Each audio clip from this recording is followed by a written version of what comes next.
Welcome back, brothers and sisters. Braden, Tim, Second Legacy. Thank you so much for stopping by today. We have got to bring you something that is, I don't even know the proper word to describe it. Maybe we'll circle back and Tim will give us a good synopsis of this.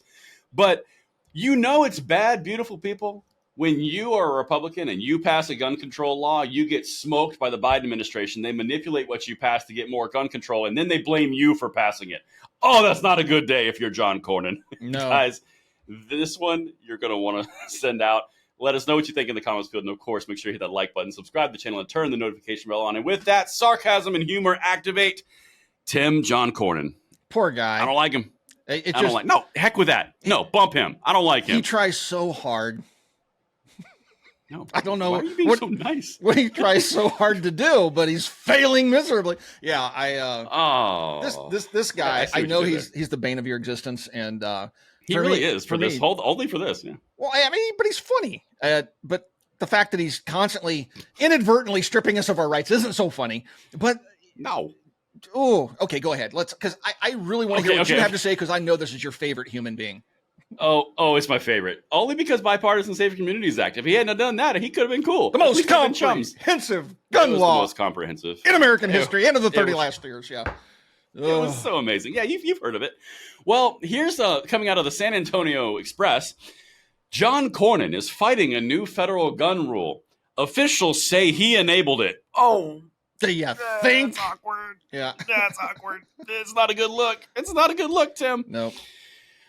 Of course, we're talking about the Safer Communities Act, the Senate Bipartisan Safer Communities Act, the thing that's going to be good policy. It's going to stand a test of time, said Tom Tillis, the other co-founder. Yeah, you know, those guys. Yeah. Yeah. I just want to bring a few things to the table and see what you think about this, because some things stood out to me. This is part of number 15, Doctor.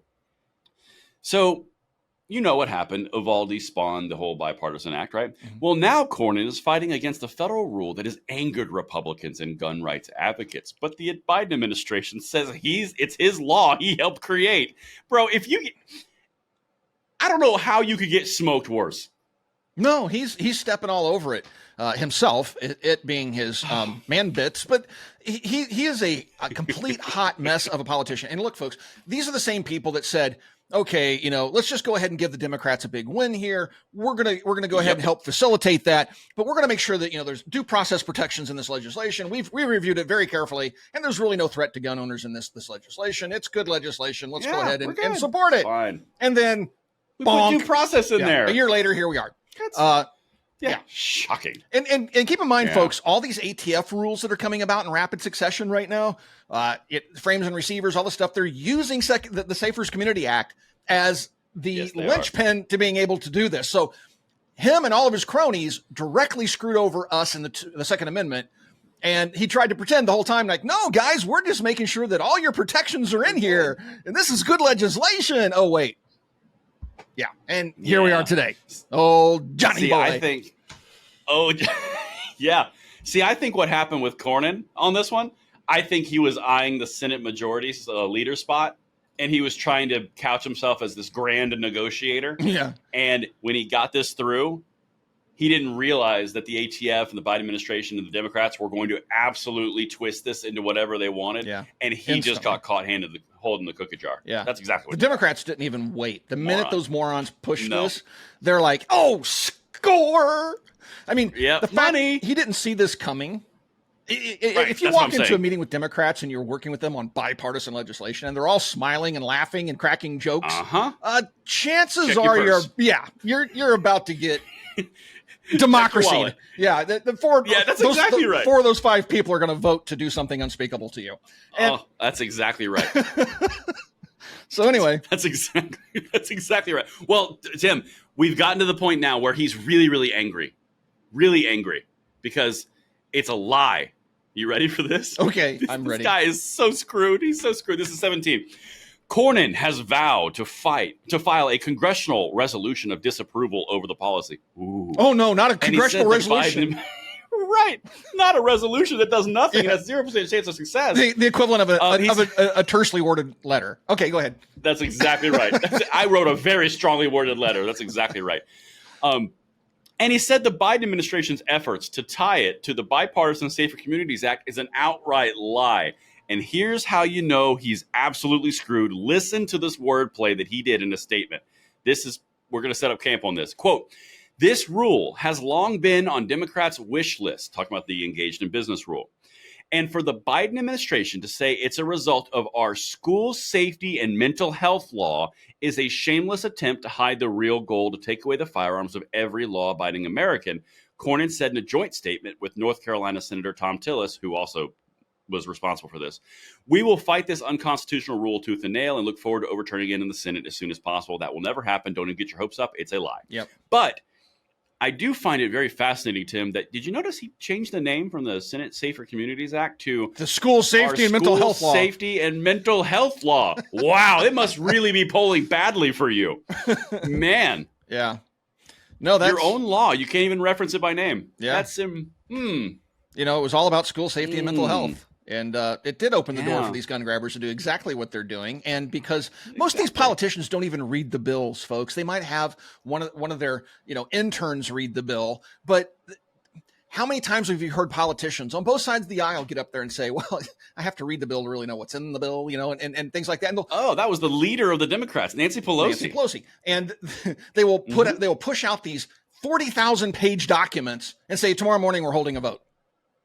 So they don't even read the bills half the time. This doofus probably didn't even know that he was opening this door, and now he's trying to shut it by playing word games. But no, sweetheart, you did do this. You did this.